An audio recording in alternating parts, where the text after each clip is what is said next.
இறைத்தூதர் சொன்னார்கள், இந்த பூமியில் நாம் பிரச்சனைகளை சுமந்து வாழ்ந்து கொண்டிருக்கிறோம். இந்த பிரச்சனை நீங்குவதற்கும் நமக்கும் உள்ள இடைவெளி எவ்வளவு தெரியுமா?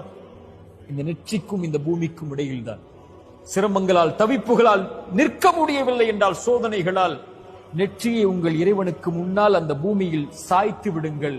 இறைத்தூதர் சொன்னார்கள், ஒரு இறைவனுக்கு ஒரு அடியான் நெருக்கமாக இருக்கக்கூடிய நிலை, சிறந்தாழ்த்தி அவனை வணங்கக்கூடிய இந்த நிலை. இந்த நிலையில் அவனை அழைத்தால் அவன் பதிலளிக்கிறான்.